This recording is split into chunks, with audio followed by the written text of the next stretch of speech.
नमस्कार बच्चों, राज जी के क्लासेज में आपका स्वागत है। मैं गहलोत कुमार फिर से आपके सामने हूँ एक बार अपनी नई वीडियो लेकर।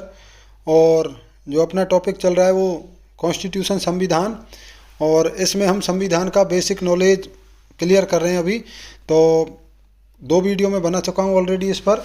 आज उसी को आगे बढ़ाते हुए हम क्लियर करेंगे इंग्लैंड की राजनीतिक प्रणाली और अमेरिका की राजनीतिक प्रणाली। ये एग्ज़ाम के हिसाब से काफ़ी इम्पोर्टेंट है, यहाँ से क्वेश्चन आते रहते हैं एग्ज़ामों में। तो पहले इंग्लैंड की राजनीतिक प्रणाली क्लियर करते हैं। तो देखो, सबसे जो ज़रूरी चीज़ है समझने की वो ये है कि इंग्लैंड की जो राजनीतिक प्रणाली है वो संवैधानिक राजतंत्र है। ठीक है, कॉन्स्टिट्यूशनल मोनार्की है। तो संवैधानिक राजतंत्र से मतलब है कि वास्तव में शासन संविधान के हिसाब से चलता है, पर वहाँ पर राजा अभी भी बना हुआ है। जो राजा है उसकी पावर नहीं है, पर वो है आज भी, और सिर्फ रबड़ की स्टैंप की तरह सिर्फ उसका सहन करने का काम है। तो इसीलिए इसको संवैधानिक राजतंत्र बोला गया है। पुराने ज़माने की तरह नहीं कि राजा के पास में पूरी पावर है। तो कॉन्स्टिट्यूशनल मोनार्की वास्तव में शुरू भी ब्रिटेन ने ही की है। तो ये संवैधानिक राजतंत्र है, और ये शुरुआत हुई है 1688 से। 1688 जो इनकी क्रांति हुई है, गौरवपूर्ण क्रांति, जिसको ग्लोरियस रेवोल्यूशन, रक्तहीन क्रांति भी बोला जाता है। इसमें हुआ ये था कि जो जेम्स द्वितीय राजा था उसको गद्दी से उतार कर और जनता ने अपनी मर्जी से रानी बनाई थी मेरी, और पावर उसके पास कुछ ज़्यादा नहीं छोड़ी थी।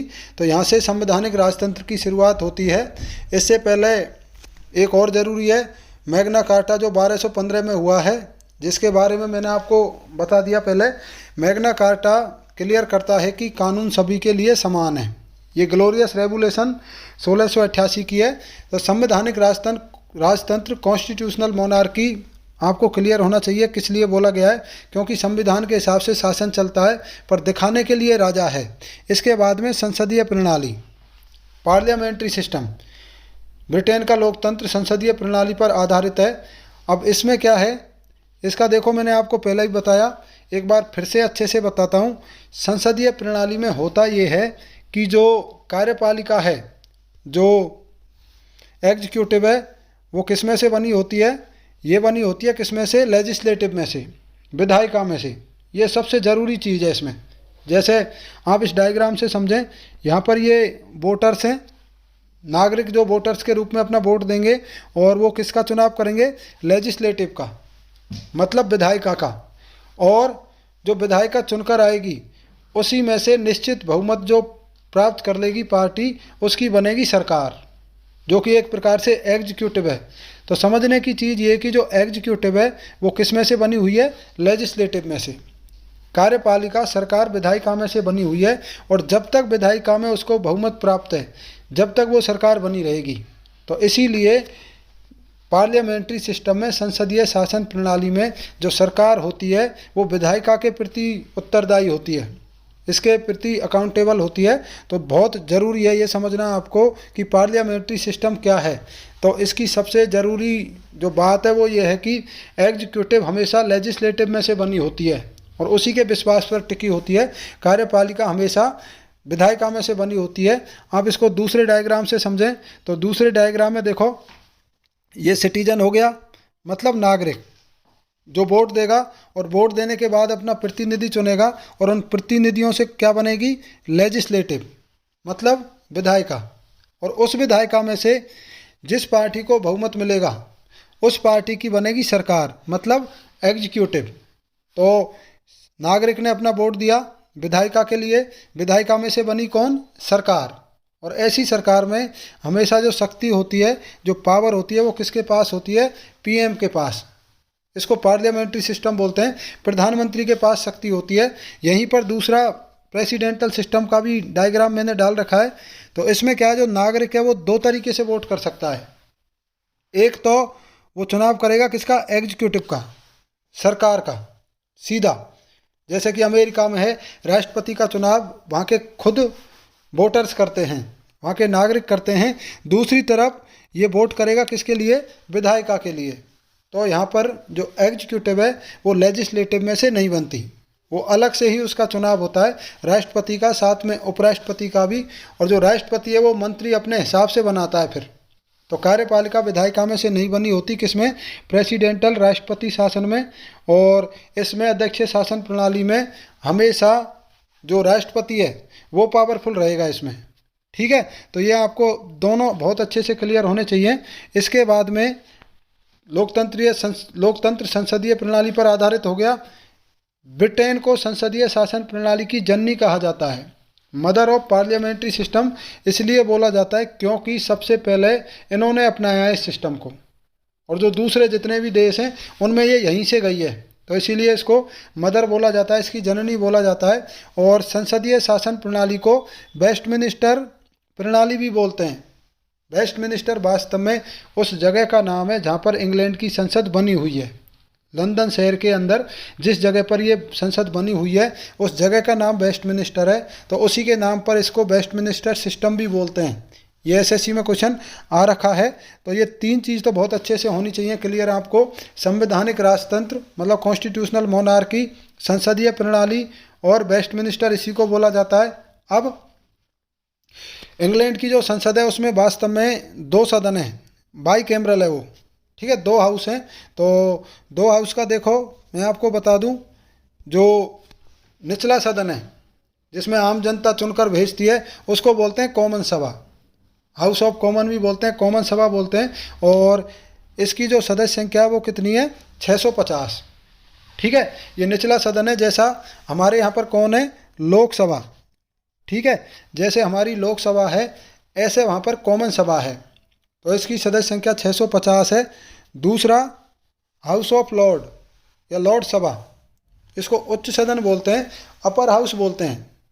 ये हमारी राज्यसभा की तरह है, इसको अपर हाउस बोला जाता है। और इसकी सदस्य संख्या कितनी है? इसकी सदस्य संख्या है 800। ठीक है, इसमें टोटल मेंबर 800 हैं, उसमें 650 हैं।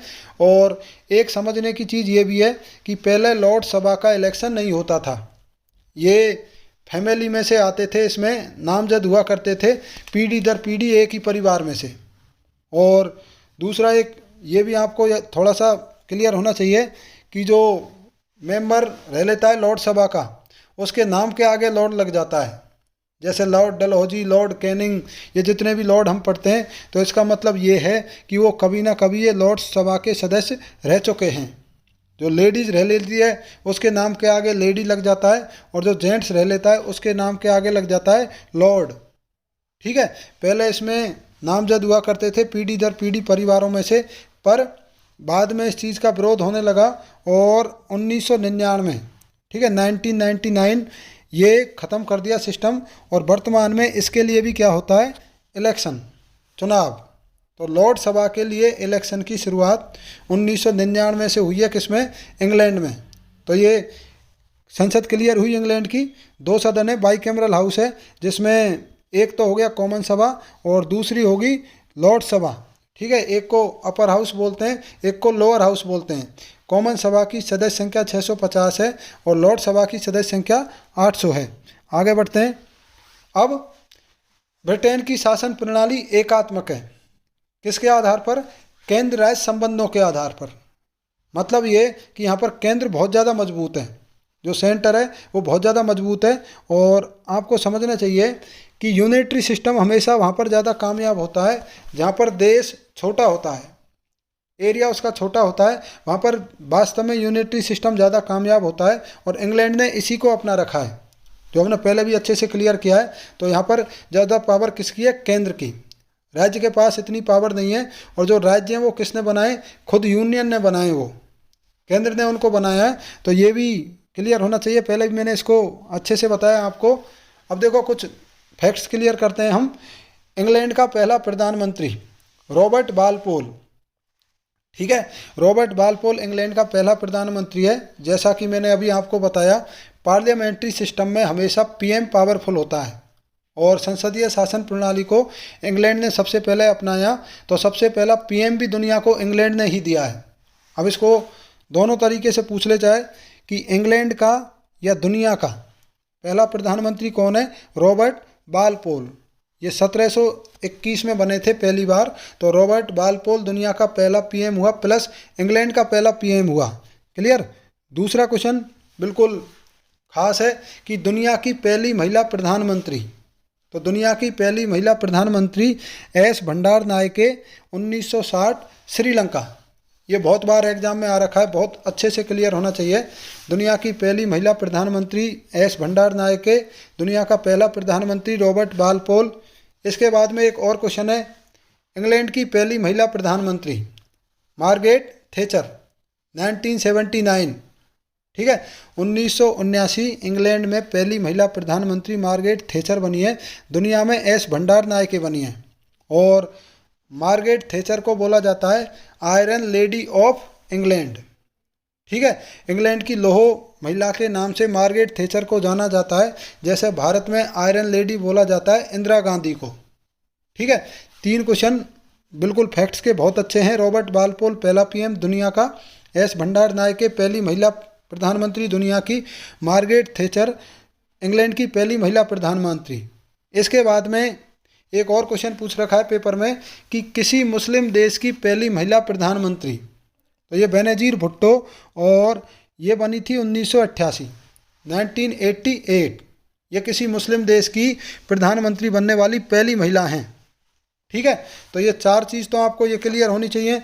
इसके बाद में बड़ा खास क्वेश्चन है कि इंग्लैंड की संसद का सदस्य बनने वाला प्रथम भारतीय है, या फिर इसको दूसरे तरीके से ऐसे भी पूछ सकता है, कॉमन सभा का सदस्य बनने वाला प्रथम भारतीय, ठीक है। तो ये दादा भाई नौरोजी है, ठीक है, जिसको great old man of India बोलते हैं, ठीक है। Poverty and un-British rule in India इन्होंने किताब लिखी है।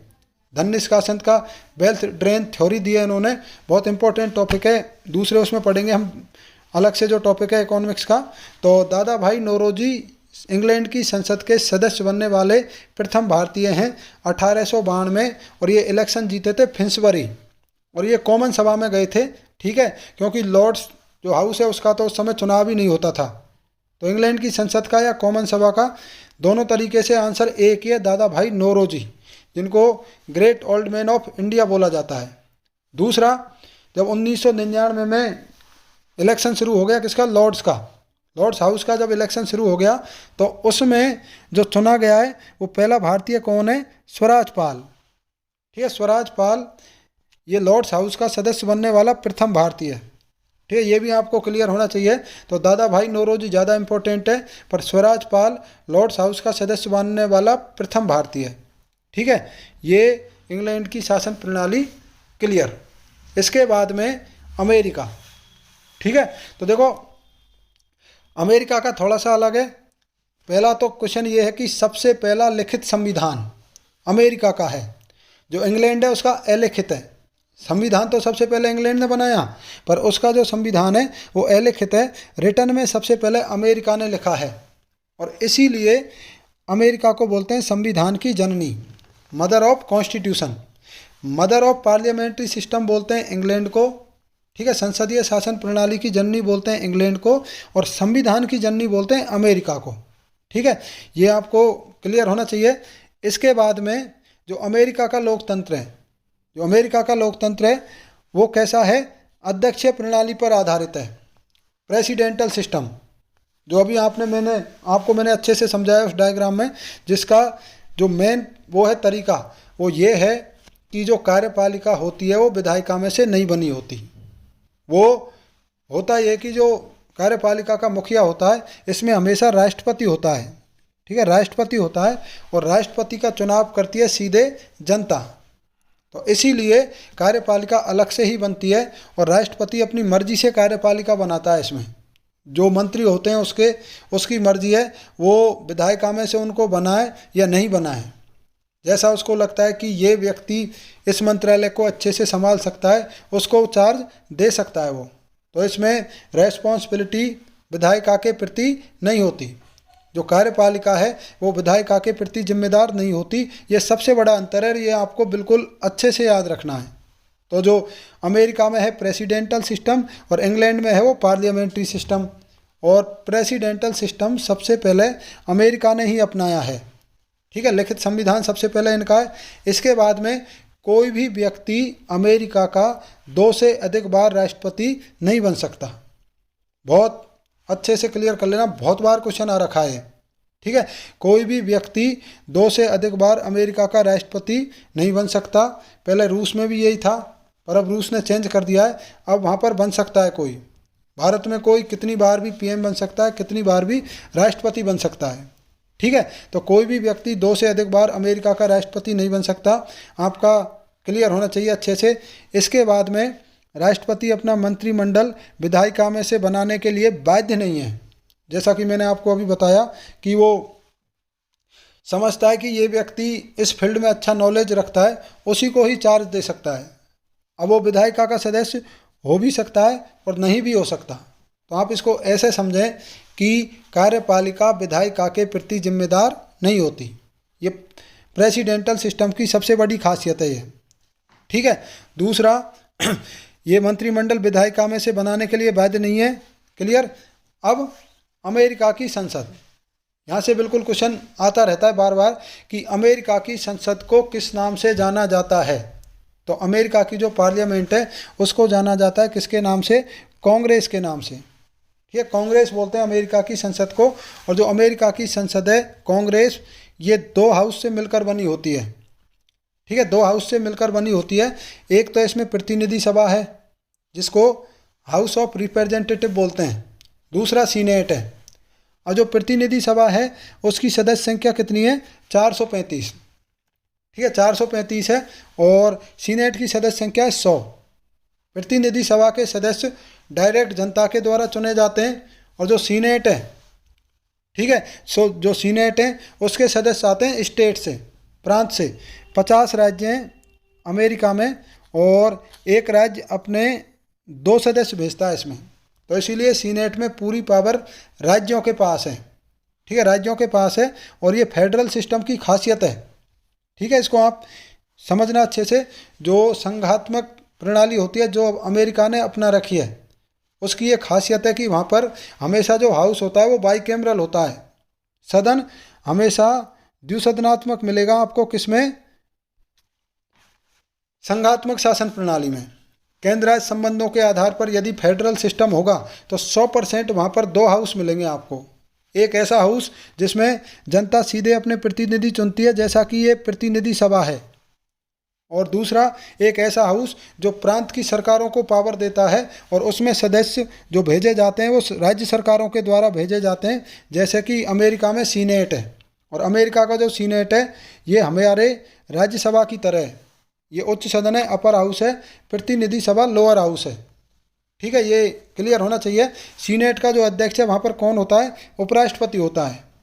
ठीक है, दूसरा अमेरिका में जो नागरिकता है वो कैसी है? दोहरी है, ड्यूल सिटीजनशिप है। क्यों? क्योंकि यहाँ जो व्यवस्था है केंद्र राज्य संबंधों के आधार पर वो कैसी है? संघात्मक। ठीक है, संघात्मक व्यवस्था होने के कारण राज्य और केंद्र की पावर बराबर है। इसीलिए वहाँ पर किसी सिटीजन के पास राज्य की भी सिटीजनशिप होती है और सेंटर की भी होती है। ठीक है, तो ड्यूल सिटीजनशिप का एग्जाम्पल सबसे बढ़िया अमेरिका, और सिंगल सिटीजनशिप का सबसे बढ़िया एग्जाम्पल कौन है? इंग्लैंड। ठीक है, ये क्लियर होना चाहिए। तो कांग्रेस, इनकी संसद को बोला जाता है। ये क्वेश्चन बिल्कुल खास है, ज़रूर याद रखना है आपको। ठीक है, इसके बाद में आगे बढ़ते हैं। अब राष्ट्रपति का जो निर्वाचक मंडल है, यहाँ पर जो इलेक्टोरल कॉलेज है राष्ट्रपति का, क्योंकि यहाँ पर राष्ट्रपति का जो चुनाव है वो सीधे कौन करती है? जनता करती है। अब इसका टोटल इलेक्टोरल कॉलेज बनता है कितने का? 538 का। जो इस प्रकार से है, देखो 435 तो प्रतिनिधि सभा के हिसाब से, 3 वाशिंगटन डीसी जो इनकी कैपिटल है, राजधानी है, उसके हैं, जैसे हमारी दिल्ली है। ठीक है, एनसीटी। दूसरा 100 सीनेट के, जो कौन भेजता है? राज्य सरकार। इस प्रकार से जो टोटल इलेक्टोरल कॉलेज बनता है वो 538 का बनता है। ठीक है, 538 का बनता है। और 538 में जो आधे से ज़्यादा वोट लेगा वो यहाँ पर राष्ट्रपति बनता है। ठीक है, अमेरिका का राष्ट्रपति ज़्यादातर 20 जनवरी को अपना पद ग्रहण करता है। ठीक है, तो ये क्लियर होना चाहिए। 435 प्रतिनिधि सभा, 3 वाशिंगटन डीसी, 100 सीनेट। इस प्रकार से टोटल हुआ आपका 538। मौलिक अधिकारों को सबसे पहले अमेरिका ने अपने संविधान में जगह दी, और दुनिया में जितने भी संविधान हैं उनमें सब में यहीं से मौलिक अधिकार लिए गए हैं। जिसमें हमारा देश भारत भी शामिल है। तो फंडामेंटल राइट्स को सबसे पहले अपने कॉन्स्टिट्यूशन में जगह देने वाला देश अमेरिका। और अमेरिका का जो संविधान है ये 1787 में बनकर कंप्लीट हुआ था और 1789 में इम्प्लीमेंट हुआ था। ये 1789 में लागू हुआ और 1787 में बनकर तैयार हुआ। ठीक है। अमेरिका या फिर बोले हम दुनिया, अमेरिका का पहला राष्ट्रपति जॉर्ज वाशिंगटन। ठीक है, 1789 में ये बना था। अमेरिका का पहला राष्ट्रपति और दुनिया का पहला राष्ट्रपति जॉर्ज वाशिंगटन है। दुनिया का पहला पीएम रॉबर्ट बालपोल है और पहला राष्ट्रपति जॉर्ज वाशिंगटन है। दुनिया की पहली महिला राष्ट्रपति मैरिया इसाबेल, ये अर्जेंटीना की थी, जो 1974 में राष्ट्रपति बनी थी यहाँ की। तो ये दोनों फैक्ट्स आपको अच्छे से याद रखने हैं। दुनिया का पहला राष्ट्रपति प्लस अमेरिका का पहला राष्ट्रपति, दुनिया की पहली महिला राष्ट्रपति मैरिया इसाबेल, और राष्ट्रपति दुनिया का पहला कौन है? George Washington.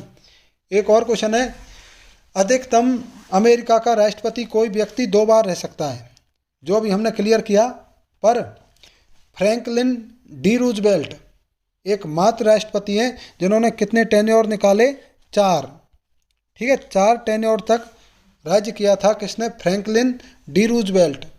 और चौथे कार्यकाल के दौरान ही इनकी मृत्यु हुई थी। और फ्रैंकलिन डी रूजवेल्ट को जाना जाता है, जो आर्थिक मंदी आई थी 1929 की, उसको दूर करने के लिए उन्होंने जो पॉलिसी अपनाई थी उसको न्यू डील बोलते हैं। तो एक दो क्वेश्चन ये पूछा जाता है कि न्यू डील क्या है। तो न्यू डील अमेरिका की एक पॉलिसी है।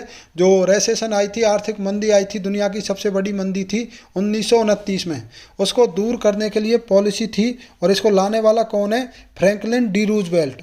दूसरा क्वेश्चन ये है कि फ्रैंकलिन डी रूजवेल्ट एकमात्र ऐसा व्यक्ति है जो 2 से ज़्यादा बार राष्ट्रपति रहा है। किसका? अमेरिका का। तो ये हमने क्लियर किया। अमेरिका की राजनीतिक प्रणाली, इंग्लैंड की राजनीतिक प्रणाली, यहाँ से क्वेश्चन आते रहते हैं। एक तो सबसे खास क्वेश्चन है अमेरिका की संसद का नाम।